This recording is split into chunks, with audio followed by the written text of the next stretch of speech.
আপনি কেমনে বুঝবেন ইনি গুরু? কয় উনি গুরু কিনা কেমনে বুঝুন? কামেল গুরু কিনা? কামেল গুরু বোঝার উপায় কি? কামেল গুরুর কি বড় টুপি থাকবে, সাদা টুপি থাকবে, পাগড়ি থাকবে, টুপি, পাগড়ি, জুব্বা, কুব্বা, রুমাল, দাড়ি এবং টাকনোর উপরে কাপড় এবং একেবারে সমস্ত অনুষ্ঠান পুরোপুরি কমপ্লিট পালন করেন, ইনি গুরু? জীবনও না। ইনি পীর? জীবনও না। ও ঢঙ্গি। রুমির ভাষায় বলছে ঢঙ্গি, রুপির সাথে। এই লেবাস, অনুষ্ঠান, এটা গুরুর আইডেন্টি নয়। তাহলে গুরু চিনবেন কিভাবে? আসেন কোরআনকে ফলো করি। কোরআন কি বলছে? গুরুকে দেখেন, গুরুর পরিচয় কোরআন দিয়েছে যে গুরু কি করবেন? ইয়াতলু আলাইহিম আয়াত, আপনাদের সামনে যিনি মহাগুরু, যিনি কামিল গুরু, তিনি আল্লাহর আয়াতকে তিলাওয়াত করবেন।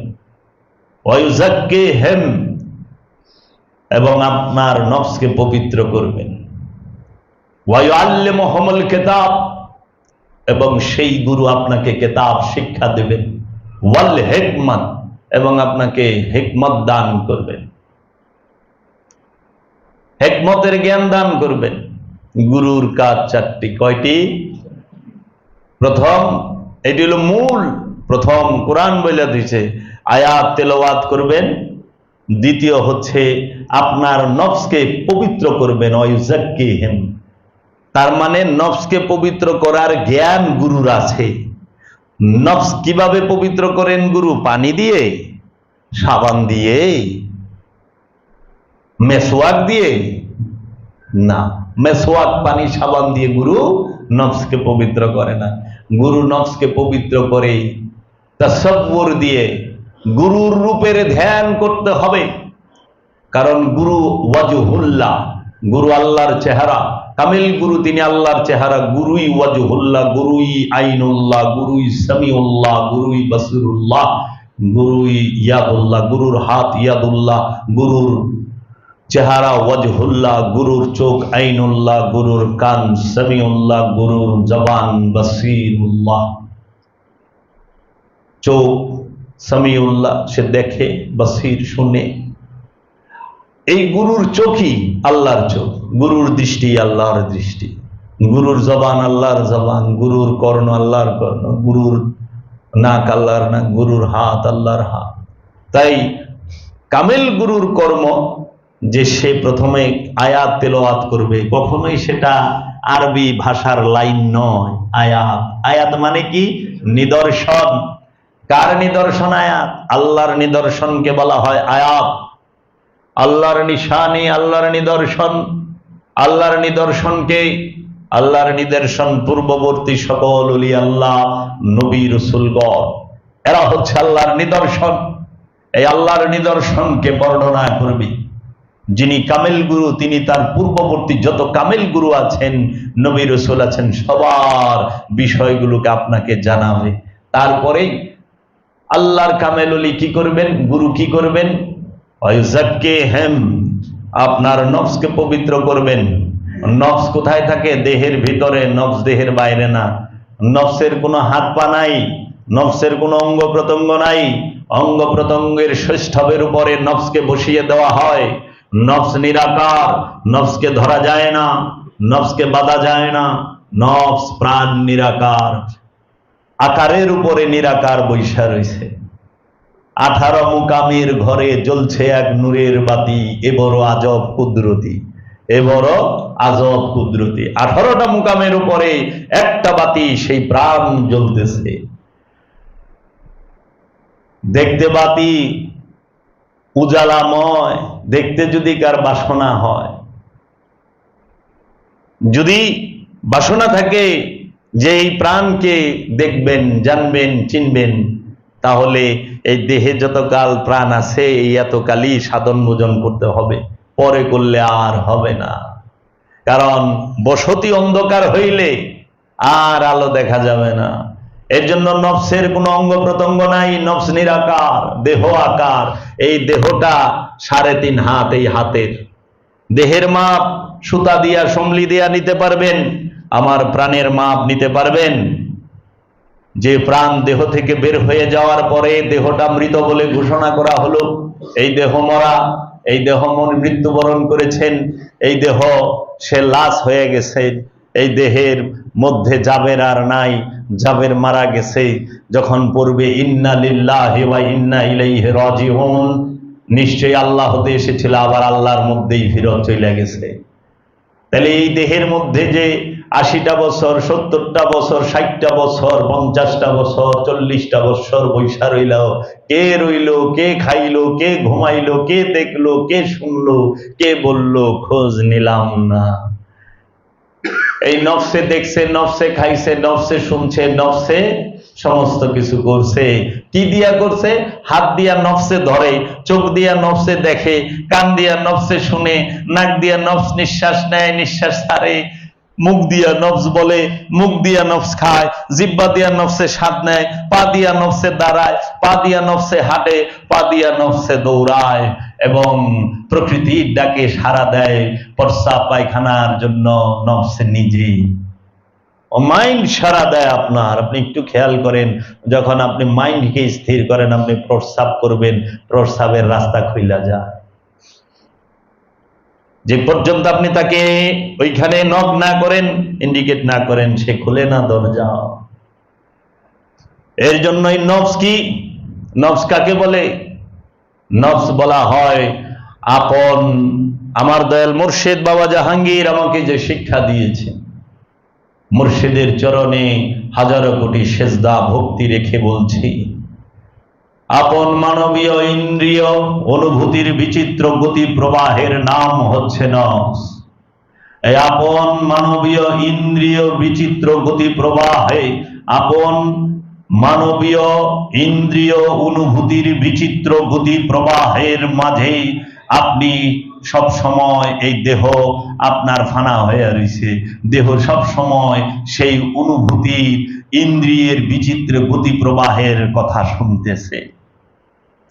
আর এই মানবীয় ইন্দ্রিয় অনুভূতির বিচিত্র গতি প্রবাহের সঙ্গে যখন কামনা যুক্ত হয়ে যায়, বাসনা যুক্ত হয়ে যায়, তখনই সেই নফস কুলুষিত হয়, পাপী হয়, সে জালিম হয়, কাফের হয়, মুনাফিক হয়, মুশরিক হয়। এর জন্য অবশ্যই অবশ্যই আপন মানবীয় ইন্দ্রিয় অনুভূতির বিচিত্র গতি প্রবাহকে কামনা শূন্য রাখতে হবে, বাসনা শূন্য রাখতে হবে, মোহ মায়া শূন্য রাখতে হবে এবং সব সময় এর উপরে কি আসে যায় সব সময় খেয়াল রাখতে হবে।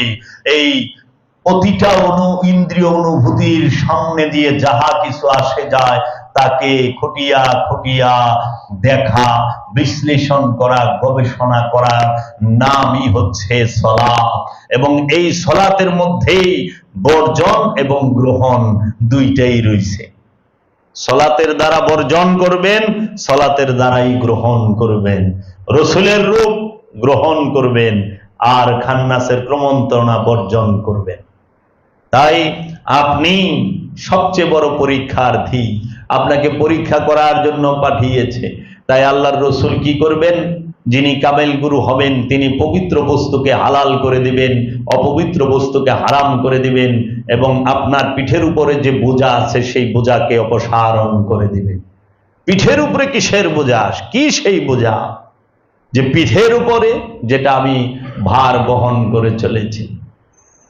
তাই আপনাকে যদি বুঝতে হয় অবশ্যই অবশ্যই আপনার মুর্শিদের কাছে যেতে হবে। মুর্শিদের কাছে কিভাবে যাবেন? ওই যে বললাম কামেল গুরু চিনার উপায়। কামেল গুরু যিনি হবেন, আমি এক বাক্যে বলে দিচ্ছি সহজ বাংলায়। কামেল গুরু চেনার উপায়, কামেল গুরু এইটা মনে করেন না, কামেল গুরু যিনি হবেন তার সুন্দর দাড়ি থাকবে, সুন্দর টুপি থাকবে, তার উপরে পাগড়ি থাকবে, পাঁচকুলি টুপি পিন্দা বয়ে থাকবো, তার উপরে সবুজ পাগড়ি মারবো, তার উপরে লাল রুমাল দিব, জুব্বা পাগড়ি পইরা বৈশা থাকবো, যাই নামাজের উপরে হাতের মধ্যে একটা মালা লইব। এই যে মালা, দিনবার জপ রাহা হে মালা, এইটা বুঝেন না? এটা লেবাস। কামেল গুরু মানে এই না যে কামেল গুরু যিনি হবেন তার মাথায় পাঁচকুলি টুপি থাকবো, চুল থাকবেন ছোট ছোট, তার উপরে সবুজ পাগড়ি, তার উপরে মাথায় লাল রুমাল এবং জুব্বা কুব্বা, একদম টাকনুর উপরে পায়জামা পরে থাকবো, হাতে তসবি থাকবে, জায়নামাজের উপরে থেকে উঠবেন না, মসজিদ থেকে বের হইবেন না। মনে রাখেন, এটা কামেল গুরুর আইডেন্টি নয়, কামেল গুরুর পরিচয়টা নয়। কারণ যিনি গুরু হবেন, যিনি কামেল গুরু হবেন, যিনি মানব জাতির জন্য কামেল গুরু, তার প্রথম গুণ তিনটা। সেটা কি? সে প্রথম হবে অসাম্প্রদায়িক, সে হবে ধর্মনিরপেক্ষ, সে হবে সার্বজনীন। যিনি সার্বজনীন নয় তিনি গুরু নয়। গুরু যিনি কামেল গুরু তিনি হবেন সার্বজনীন, অসাম্প্রদায়িক এবং তিনি ধর্মনিরপেক্ষ। ওই সূর্যের মতো, এই জমিনের মতো, ওই বাতাসের মতো, ওই সাগরের মতো সবাইকে সার্বজনীন। সার্বজনীনতা হচ্ছে কামেল গুরুর মূলই। তারপরে কামেল গুরুর কি পরিচয়? কোরআন বলতেছে যিনি কামেল গুরু হবেন, যিনি আপনার রেহনুমা, রাহবার, রেহনুমা মানে পথ প্রদর্শক, রাহবার, যিনি আপনাকে পথ দেখাবেন, যিনি আপনার যে নেতা, ইমাম, তিনি, তার গুণ কি? সে হবেন কামেল গুরু। যিনি হবেন তাই তিনি হবেন সর্বপ্রথম সার্বজনীন, ধর্মনিরপেক্ষ এবং অসাম্প্রদায়িক। কামেল গুরু যিনি হবেন তিনি আপনাকে আয়াত তিলাওয়াত করে শোনাবেন। কামেল গুরু যিনি হবেন তিনি আপনার নফসকে পবিত্র করবেন। কামেল গুরু যিনি হবেন তিনি আপনাকে কেতাব শিক্ষা দেবেন। কেতাব মানে বই না, আরবি ভাষা না। কেতাব তখন যখন কেতাবের কথা বলা হয়েছে, আমি মুসাকে কেতাব দিয়েছি, ঈসাকে কেতাব দিয়েছি, আল্লাহ বলতেছে আমি ইব্রাহিমকে কেতাব দিয়েছি, মুসাকে কেতাব দিয়েছি, ঈসাকে কেতাব দিয়েছি, সমস্ত নবী রসুলকে আল্লাহ কেতাব দিয়েছেন। যে নবী রসুল, যিনি রসুল এবং নবী, সেই কেতাব প্রাপ্ত। তাহলে কেতাব যাকে দিয়েছেন, কেতাব মানে কখনোই বাইন্ডিংকৃত বই নয়। কেতাব মানে কখনোই এরকম বাইন্ডিংকৃত কোরআন নয়, আরবি ভাষার কোরআন নয়, ভাষার নয়। কেতাব আল্লাহর নূর, আল্লাহর নূরের সেই কেতাব। আগে জানা, যখন আল্লাহ কেতাবের কথা বলছে তখন এরকম বাইন্ডিংকৃত ভাষায় বই লেখা হয় নাই। তাওরাত দেওয়া হয়েছে মুসাকে, ইঞ্জিল দেওয়া হয়েছে ঈসাকে, জবরুদ দেওয়া হয়েছে লূত আলাইহিস সালামকে, মহানবীকে দেওয়া হয়েছে কেতাব। মহানবী কেতাবও প্রাপ্ত, কোরআনও প্রাপ্ত। মহানবী কেতাবও প্রাপ্ত, কোরআনও প্রাপ্ত, মহানবী ফুরকানও প্রাপ্ত। মহানবী ফুরকানও পেয়েছেন, কেতাব পেয়েছেন, কোরআন পেয়েছেন এবং কাউসার পেয়েছেন। একটু খেয়াল করেন, আল্লাহ বলছেন হে আমার হাবিব, আমি আপনাকে কেতাব দিয়েছি, যে কেতাবে কোনো প্রকার সন্দেহ নাই, নির্ভুল কেতাব, নিঃসন্দেহ কেতাব, কোনো সন্দেহ নাই। লা রাইবা ফি হুদাল লিল মুত্তাকিন, মুত্তাকির জন্য হেদায়েত হচ্ছে কেতাব, মানুষের জন্য হেদায়েত হচ্ছে কোরআন, মানুষের মিলন কেন্দ্র হচ্ছে কাবা, পুরানা ঘর। ওয়া ইজআলনা বাইতা মাসাবাতাল লিন-নাস, আমরা মানব জাতির মিলন কেন্দ্র হিসেবে ওই ঘরটিকে নির্বাচন করেছি। দেখছেন, মানব জাতির মিলন কেন্দ্র। ইন্না আউয়ালাল বাইত হুদিয়া লিন-নাস লাল্লাযী মিনাল বাক্কা, আল্লাহ বাক্কার মধ্যে মসজিদুল হেরেমকে রেখেছেন। মক্কায় না, মক্কা শব্দের অর্থ হলো পানিবিহীন স্থান।